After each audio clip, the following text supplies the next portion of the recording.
സീതാരാഘവ മരുത്സൂനു സംവാദം മോക്ഷസാധനം ചൊൽവൻ നാഥേ കേട്ടാലും തെളിഞ്ഞു നീ. എങ്കിലോ മുന്നം ജഗന്നായകൻ രാമദേവൻ പങ്കജവിലോചനൻ പരമാനന്ദമൂർത്തി ദേവകണ്ഠകനായ പങ്ക്തികണ്ഠനെ കൊന്നു ദേവിയുമനുജനും വാനരപ്പടയുമായി സത്വരമയോധ്യ പുക്കഭിഷേകവും ചെയ്തു.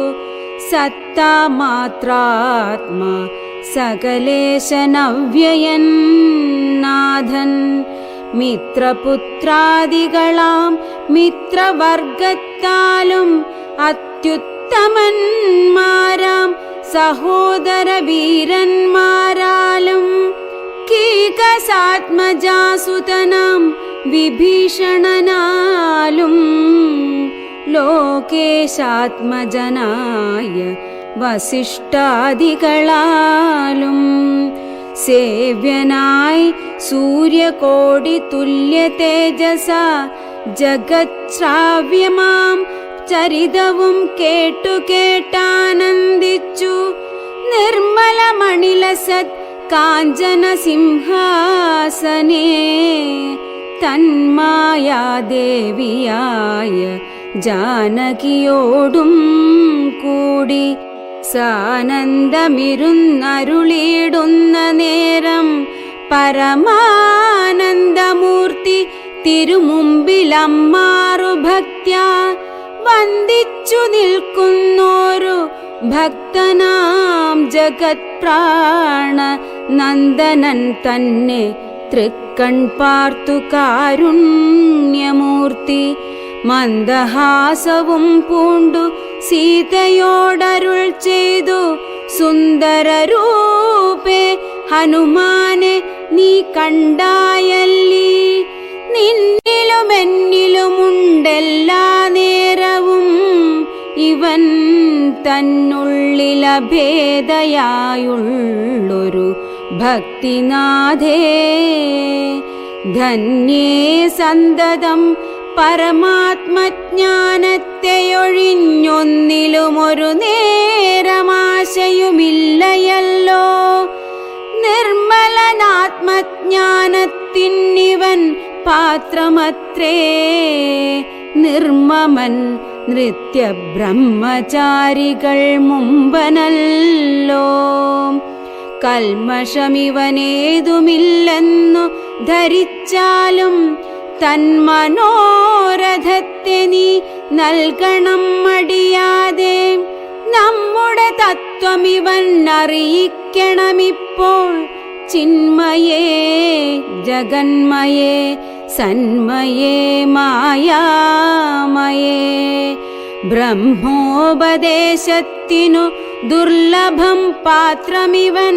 ബ്രഹ്മജ്ഞാനാർത്ഥികളിൽ ഉത്തമോത്തമനടോ. ശ്രീരാമദേവനേവ മരുളിച്ചെയ്ത നേരം മാരുതി തന്നെ വിളിച്ചരുളിച്ചെയ്തു ദേവി. വീരന്മാർ ചൂടും മകുടത്തിൻ നായകക്കല്ലേ ശ്രീരാമപാദഭക്തപ്രവര കേട്ടാലും നീ. സച്ചിദാനന്ദമേകമദ്വയം പരബ്രഹ്മം നിശ്ചലം സർവോപാധി നിർമുക്തം സത്താമാത്രം. നിശ്ചയിച്ചറിഞ്ഞുകൂടാതൊരു വസ്തുവെന്നു നിശ്ചയിച്ചാലുമുള്ളിൽ ശ്രീരാമദേവനെ നീ. നിർമ്മലം നിരഞ്ജനം നിർഗുണം നിർവികാരം സന്മയം ശാന്തം പരമാത്മാനം സദാനന്ദം. ജന്മനാശാദികളില്ലാതൊരു വസ്തു പരബ്രഹ്മമീ ശ്രീരാമനെന്നറിഞ്ഞുകൊണ്ടാലും നീ. സർവകാരണം സർവവ്യാപിനം സർവാത്മാനം സർവജ്ഞം സർവേശ്വരം സർവസാക്ഷിണം നിത്യം സർവദം സർവാധാരം സർവദേവതാമയം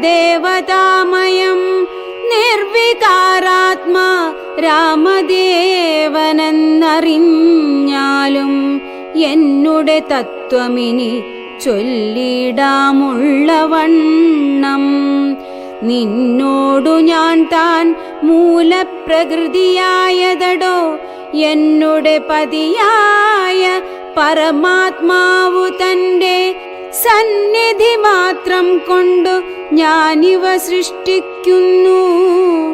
തത്സാന്നിധ്യം കൊണ്ടെന്നാൽ സൃഷ്ടമാമവയെല്ലാം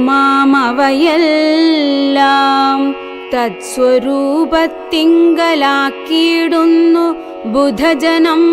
തത്സ്വരൂപത്തിനുണ്ടോ ജനനാദികളെന്നു തത്സ്വരൂപത്തെ അറിഞ്ഞവനേ അറിയാവൂ. ഭൂമിയിൽ ദിനകര വംശത്തിലയോധ്യയിൽ രാമനായി സർവേശ്വരൻ താൻ വന്നു പിറന്നതും ആമിഷഭോജികളെ വധിപ്പാനായിക്കൊണ്ടു വിശ്വാമിത്രനോടും കൂടെ എഴുന്നള്ളിയ കാലം ക്രുദ്ധയായടുത്തൊരു ദുഷ്ടയാം താടകയെ പദ്ധതി മധ്യേ കൊന്നു സത്വരം സിദ്ധാശ്രമം. ബദ്ധമോദേന പുക്കു യാഗരക്ഷയും ചെയ്തു സിദ്ധസങ്കൽപ്പനായ കൗശികമുനിയോടും മൈഥില രാജ്യത്തിനായി കൊണ്ടുപോകുന്ന നേരം ഗൗതമ പത്നിയായോരഹല്യ ശാപം തീർത്തു പാദപങ്കജം തൊഴുതവളെ അനുഗ്രഹിച്ചാദരപൂർവം മിഥിലാപുരമകം പുക്കു മുപ്പുരവൈരിയുടെ ചാപവും മുറിച്ചുടൻ മത്പാണിഗ്രഹണവും ചെയ്തു പോരുന്ന നേരം മുൾപുക്കു തടുത്തൊരു ഭാർഗവരാമൻ തന്റെ ദർപ്പവുമടക്കി വൻപോടയോധ്യയും പുക്കു 12 സംവത്സരമിരുന്നു സുഖത്തോടെ താതനും അഭിഷേകത്തിനാരംഭിച്ചാനതും മാതാവു കൈകേയിയും മുടക്കിയതുമൂലം ഭ്രാതാവാകിയ സുമിത്രാത്മജനോടും കൂടെ ചിത്രകൂടം പ്രാപിച്ചു വസിച്ച കാലം താതൻ വൃത്രാരിപുരം പുക്ക വൃത്താന്തം കേട്ട ശേഷം ചിത്തശോകത്തോടുദകക്രിയാദികൾ ചെയ്തു ഭക്തനാം ഭരതനെ അയച്ചു രാജ്യത്തിനായി. ദണ്ഡകാരണ്യം പുക്ക കാലത്തു വിരാധനെ ഖണ്ഡിച്ചു കുംഭോദ്ഭവനാം അഗസ്ത്യനെ കണ്ടു. പണ്ഡിതന്മാരാം മുനിമാരോടു സത്യം ചെയ്തു ദണ്ഡമെന്നിയെ രക്ഷോ വംശത്തെയൊടുക്കുവാൻ പുക്കിതു പഞ്ചവടി തത്ര വാണീടും കാലം പുഷ്കര ശരപരവശയായി വന്നാളല്ലോ. രക്ഷോ നായകനുടെ സോദരി ശൂർപ്പണഖ ലക്ഷ്മണനവളുടെ നാസികാച്ഛേദം ചെയ്തു.